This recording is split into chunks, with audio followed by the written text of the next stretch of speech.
नमस्कार। दिन भर की बड़ी खबरों में आपका स्वागत है। मैं हूं आपके साथ आराधना।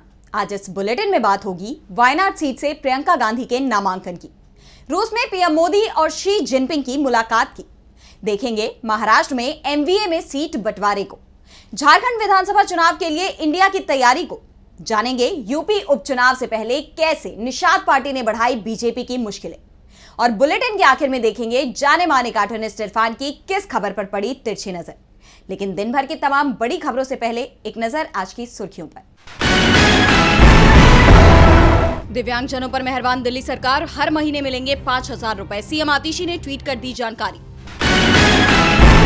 विमान धमकियों के मामले में सरकार का एक्स मेटा से सवाल, पूछा अफवाहें रोकने के लिए आपने क्या किया, कहा इससे जाहिर होता है कि आप जुर्म को बढ़ावा दे रहे थे। सुप्रीम कोर्ट ने पंजाब और हरियाणा सरकार को लगाई फटकार, पराली मामले में आरोपियों पर कोई कार्रवाई नहीं करने पर जताई आपत्ति। लाल निशान पर बंद हुआ शेयर बाजार, 138 अंकों की गिरावट के साथ 80,081 पर बंद हुआ सेंसेक्स, वहीं 36 अंकों की गिरावट के साथ 24,435 पर बंद हुआ निफ्टी। ये तो थी सुर्खियां। अब बात आज की सबसे बड़ी खबर की। तो कांग्रेस महासचिव प्रियंका गांधी की चुनावी राजनीतिक पारी की शुरुआत हो गई है।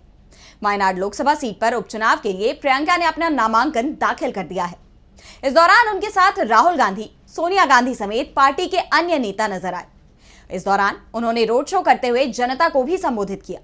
तो क्या कुछ रहा खास, देखिए इस रिपोर्ट में। लंबे इंतजार के बाद प्रियंका गांधी अब चुनावी रण में उतर चुकी हैं। वायनाड सीट से उन्होंने अपना नामांकन भर दिया। प्रियंका के रोड शो में जबरदस्त जनसैलाब उमड़ा। प्रियंका के लिए लोगों में उत्साह देखकर बीजेपी भी टेंशन में आ गई है। अपने 35 साल के राजनीतिक सफर में पहली बार उन्होंने खुद के लिए वोट मांगे, तो प्रियंका गांधी ने जनता से वोट देने की अपील की, साथ ही बीजेपी पर जमकर निशाना भी साधा। उन्होंने कहा कि जब मैं 17 साल की थी तब मैंने पहली बार 1989 में अपने पिता के लिए प्रचार किया था। अब 35 साल हो गए हैं। मैंने अपनी माँ, अपने भाई और अपने कई सहयोगियों के लिए विभिन्न चुनावों में प्रचार किया है, लेकिन ये पहली बार है जब मैं अपने लिए प्रचार कर रही हूँ। अगर आप मुझे मौका देंगे तो आपका प्रतिनिधित्व करना मेरे लिए सम्मान की बात है। तो इसके अलावा कांग्रेस सांसद और लोकसभा में नेता विपक्ष राहुल गांधी ने कहा कि वायनाड देश का ऐसा क्षेत्र है जहां से 2 सांसद हैं, एक आधिकारिक सांसद और दूसरा अनौपचारिक सांसद। दोनों वायनाड के लिए काम करेंगे। वहीं पार्टी अध्यक्ष मल्लिकार्जुन खड़गे ने कहा कि प्रियंका को जिताना वायनाड की जनता की जिम्मेदारी है। बता दें कि इस सीट पर 13 नवंबर को वोटिंग होगी और 23 नवंबर को नतीजे आएंगे। लेकिन नामांकन के पहले ही दिन प्रियंका के धमाकेदार भाषण ने बीजेपी और सत्ताधारी सीपीएम की टेंशन बढ़ा दी है। प्रियंका राहुल वायनाड पहुंचे थे तो पीएम मोदी भी रूस में है। पीएम मोदी रूस के कजान में ब्रिक्स की समिट में हिस्सा लेने पहुंचे हैं। लेकिन ब्रिक्स समिट में अगर सबसे ज्यादा नजरें किसी पर रहीं तो वो थी पीएम मोदी की चीन के राष्ट्रपति शी जिनपिंग से मुलाकात पर। भारत चीन के बीच हाल ही में हुए सीमा विवाद को लेकर हुए समझौते के बाद दोनों नेताओं की ये मुलाकात बेहद अहम मानी जा रही है। तो क्या कुछ हुआ इस बैठक में, जानने के लिए देखिए ये रिपोर्ट। रूस के कजान शहर में प्रधानमंत्री नरेंद्र मोदी और चीन के राष्ट्रपति शी जिनपिंग के बीच बातचीत हुई। ये बातचीत 50 मिनट चली। 2020 में गलवान में हुए टकराव के बाद दोनों नेताओं के बीच ये पहली बायलैटरल मीटिंग थी। मीटिंग में पीएम मोदी ने कहा कि चीनी राष्ट्रपति से मिलकर खुशी हुई। हमारा मानना है कि भारत और चीन के संबंधों का महत्व केवल हमारे लोगों के लिए ही नहीं, वैश्विक शांति, स्थिरता और प्रगति के लिए भी हमारे संबंध बहुत अहम है। बैठक के बाद पीएम मोदी ने ट्वीट किया कि कजान ब्रिक्स शिखर सम्मेलन के मौके पर राष्ट्रपति शी जिनपिंग से मुलाकात की। भारत चीन संबंध हमारे देश के लोगों और क्षेत्रीय एवं वैश्विक शांति एवं स्थिरता के लिए महत्वपूर्ण है। आपसी विश्वास, आपसी सम्मान और आपसी संवेदनशीलता द्विपक्षीय संबंधों का मार्गदर्शन करेगी। बैठक में पीएम मोदी ने कहा कि सीमा पर शांति रहे, ये हमारी प्राथमिकता होनी चाहिए। मुझे यकीन है कि हम खुले मन से बातचीत करेंगे और हमारी चर्चा सकारात्मक होगी। इस मुलाकात को लेकर चीनी मीडिया की तरफ से भी बयान जारी किया गया है, जिसमें कहा गया है कि चीनी राष्ट्रपति ने व्यापक अंतर्राष्ट्रीय जिम्मेदारियों के बारे में बात की। जिनपिंग ने दोनों देशों से विकासशील देशों के लिए एक उदाहरण स्थापित करने, बहुध्रुवीय दुनिया को बढ़ावा देने और अंतर्राष्ट्रीय संबंधों में अधिक लोकतंत्रीकरण के लिए मिलकर काम करने का आह्वान किया। चीनी राष्ट्रपति से मुलाकात से पहले ब्रिक्स समिट में पीएम मोदी ने कहा कि हम युद्ध नहीं, डायलॉग और डिप्लोमेसी का समर्थन करते हैं और जिस तरह से हमने मिलकर कोविड जैसी चुनौती को परास्त किया, उसी तरह हम भावी पीढ़ी के सुरक्षित, सशक्त और समृद्ध भविष्य के लिए नए अवसर पैदा करने में पूरी तरह सक्षम हैं। पीएम मोदी ने कहा कि ब्रिक्स नए स्वरूप में विश्व की 40% मानवता और लगभग 30% इकोनॉमी का प्रतिनिधित्व करता है। पिछले 2 दशक में संगठन ने अनेक उपलब्धियां हासिल की।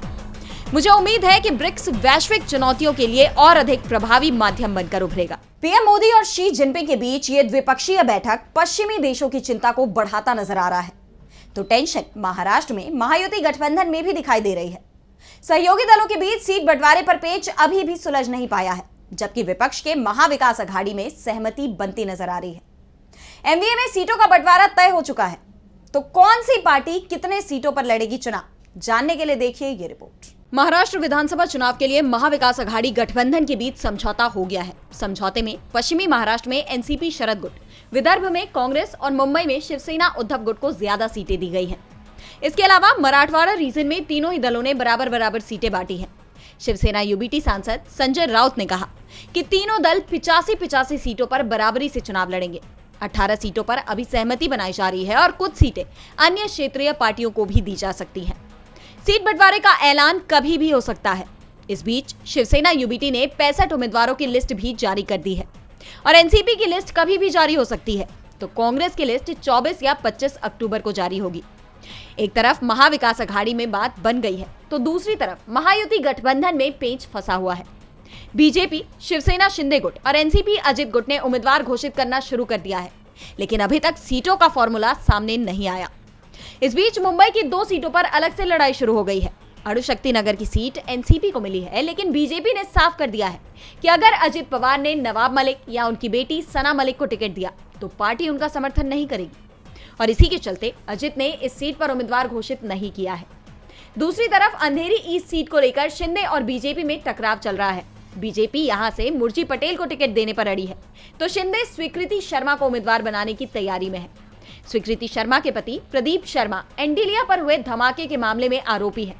एनआईए ने उन्हें गिरफ्तार किया था। इसके चलते बीजेपी स्वीकृति शर्मा का विरोध कर रही है। साफ है, महायुति में बवाल मचा हुआ है। महाराष्ट्र एमवीए में सीट शेयरिंग पर सहमति बन गई है। उम्मीदवारों की घोषणा भी जल्दी ही हो जाएगी। तो झारखंड में तो लिस्ट भी जारी हो गई है।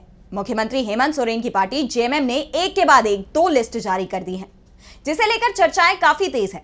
तो पार्टी ने किन चेहरों पर लगाया दांव, किसे कहां से दी टिकट, जानने के लिए देखिए ये रिपोर्ट। झारखंड में लगातार बीजेपी को लग रहे झटकों के बीच जेएमएम ने अपने उम्मीदवारों की 2 लिस्ट जारी कर दी है।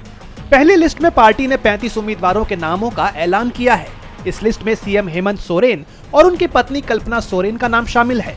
सीएम हेमंत सोरेन एक बार फिर बरहेट विधानसभा सीट से चुनाव लड़ेंगे, जबकि कल्पना सोरेन गांडेय विधानसभा सीट से चुनावी मैदान में उतरेंगी।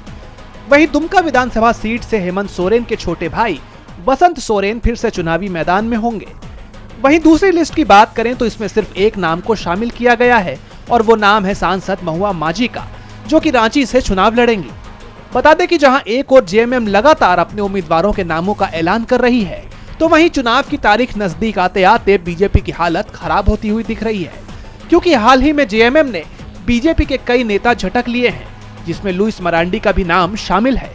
लुइस मरांडी को बीजेपी सीएम हेमंत सोरेन के खिलाफ उतारना चाहती थी, लेकिन जेएमएम ने ये होने नहीं दिया।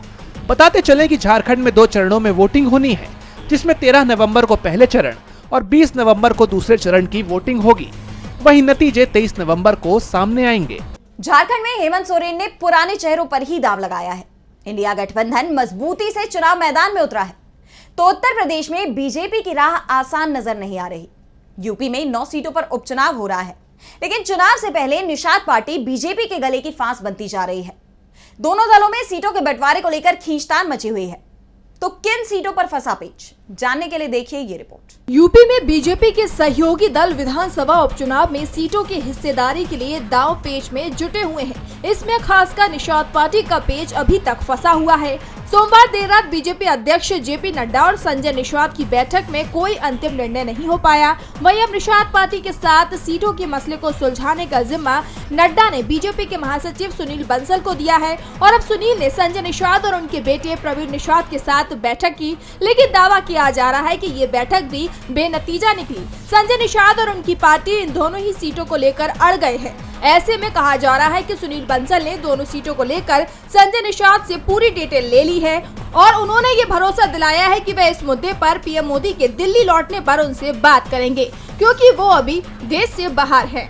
अब ऐसे में ये सवाल उठ रहे हैं कि क्या बीजेपी संजय निषाद को मझवा और कटहरी की सीट देगी या फिर महज आश्वासन ही दिया है, क्योंकि निषाद के तेवरों से लग रहा है कि वो अपनी मांगों से पीछे नहीं हटने वाले हैं, जो बीजेपी के लिए उपचुनाव में मुश्किलें खड़ी कर सकते हैं। यूपी एनडीए में सीट बंटवारे को लेकर बवाल मचा हुआ है, तो बिहार एनडीए में भी टकराव खुलकर सामने आता दिख रहा है। बीजेपी और जेडीयू के रिश्ते खराब हो रहे हैं, जिसका असर प्रदेश की कानून व्यवस्था पर भी दिख रहा है। इसे लेकर आरजेडी चीफ लालू यादव ने बीजेपी और जेडीयू दोनों को घेर लिया है। इन दिनों बिहार में केंद्रीय मंत्री गिरिराज सिंह की हिंदू स्वाभिमान यात्रा से राज्य की सियासत गरमाई हुई है। इस बीच आरजेडी प्रमुख लालू प्रसाद यादव ने केंद्रीय मंत्री गिरिराज सिंह को बड़ी चेतावनी दी है। लालू ने कहा कि उनके रहते कोई भी सांप्रदायिक टकराव नहीं करा सकता, क्योंकि हम सब एक हैं। लालू ने गिरिराज पर आरोप लगाया कि वो इस तरह की बातें करने के आदी है। गिरिराज सिंह के राज में और नीतीश कुमार के राज में कोई फर्क नहीं है, वे इसी तरह की बातें बोलते रहते हैं, उनकी बातों में बस मैं है। नीतीश कुमार जी के राज में आखिर बीजेपी के सांसद और गिरिराज सिंह इस तरीके से यात्रा कर रहे हैं लोग। तो नीतीश का राज और उसके राज में अंतर थोड़ी है जी।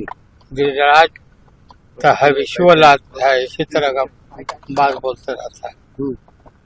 तो बस में है, हिंदू मुस्लिम सब रहेगा। क्या यहाँ दंगा फसाद कराना चाहते हैं लोग? दंगा फसाद कैसे करा देंगे हम लोग सर। एसपी जी कह रहे हैं कि नीतीश कुमार जिम्मेवार है जो कुछ भी अगर होगा बिहार में।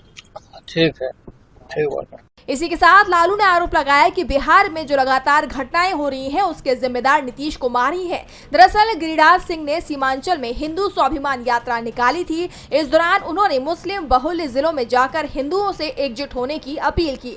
गिरिराज ने अपनी यात्रा में बांग्लादेशी घुसपैठियों का मुद्दा भी उठाया। इस यात्रा के दौरान अररिया से बीजेपी सांसद प्रदीप कुमार सिंह ने कहा था कि अगर अररिया में रहना है तो हिंदू बनना होगा। इस बयान के बाद से जहां गिरिराज सिंह विपक्ष के निशाने पर आ गए हैं, तो वहीं अब एनडीए भी बुरी तरह से घिर गया है। एनडीए बिहार में भी मुश्किल में दिख रहा है। बीजेपी की रणनीति से उसके सहयोगी भी परेशान हैं। तो मणिपुर में बीजेपी का दाव उस पर ही भारी पड़ता दिख रहा है। विधायकों ने अपनी ही सरकार के खिलाफ मोर्चा खोल दिया है और अब कहा जा रहा है कि जल्दी ही मणिपुर में बड़ा बदलाव होने वाला है। मणिपुर की जनता लंबे वक्त से बेहाल है, लेकिन चाहे वो एन बीरेन सिंह के नेतृत्व में प्रदेश की बीजेपी सरकार हो या केंद्र की मोदी सरकार, कोई भी प्रदेश की जनता को राहत नहीं दे पा रहा। राज्य में हिंसा थमने का नाम नहीं ले रही और खबर ये आ रही है कि इस नाकामयाबी के चलते अब मुख्यमंत्री एन बीरेन सिंह को अपना पद गंवाना पड़ सकता है। राज्य में बीजेपी के 32 विधायक हैं और इनमें से 19 ने पीएम मोदी को चिट्ठी लिखी थी और केंद्रीय नेतृत्व को साफ कर दिया कि बीरेन को हटाए बिना प्रदेश में शांति नहीं आ सकती। जिसके बाद चर्चाएं ये चल रही है कि बीजेपी हाईकमान इस पर गंभीरता से विचार कर रहा है और महाराष्ट्र में चुनाव खत्म होने से पहले ही बीरेन सिंह को पद से हटाया जा सकता है। सीएम बीरेन सिंह और बीजेपी की प्रदेश अध्यक्ष शारदा देवी को दिल्ली भी बुला लिया गया है और अगले 2 दिन में ही इस पर फैसला होने की उम्मीद जताई जा रही है। बताया जा रहा है कि हाईकमान ने सीएम पद के लिए 4 नेताओं के नाम तय किए हैं, जिनमें विधानसभा अध्यक्ष सत्यव्रत सिंह का नाम सबसे ज्यादा चर्चित है। हाल ही में कुकी मैतेई के विधायक दिल्ली आए थे। गृह मंत्री अमित शाह के साथ उन्होंने लंबी बैठक भी की और इस दौरान कुकी विधायकों ने शांति के लिए पहली शर्त बीरेन सिंह को हटाने की रखी थी। वहीं मैतेई विधायकों ने भी इस पर आपत्ति नहीं जताई, जिसके बाद सत्ता में बदलाव अब तय माना जा रहा है। लेकिन ऐसे में सवाल ये उठ रहे हैं कि क्या यह मोदी सरकार की विफलता को छिपाने का प्रयास है, क्योंकि प्रदेश की जनता की नाराजगी केवल राज्य सरकार से नहीं, केंद्र सरकार से भी उतनी ही है, खासकर पीएम मोदी से, क्योंकि लाख बुलाने पर भी पीएम ने अब तक मणिपुर का दौरा नहीं किया है। और बुलेटिन के आखिर में देखेंगे जाने माने कार्टूनिस्ट इरफान की किस खबर पर पड़ी तिरछी नजर।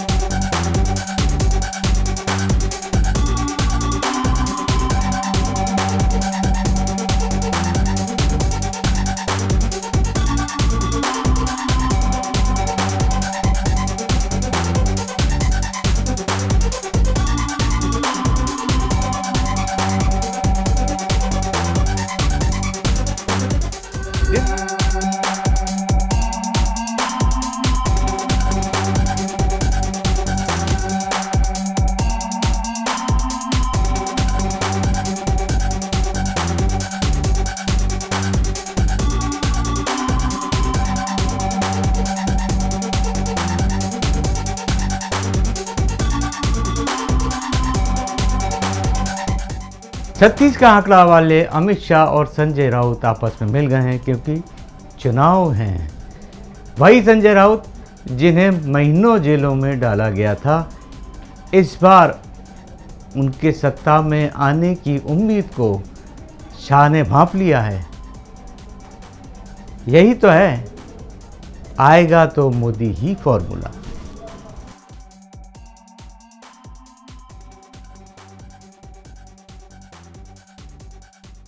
बहुत बहुत शुक्रिया इरफान जी। तो आज इस बुलेटिन में इतना ही। आप देखते रहिए डीबी लाइव। नमस्कार।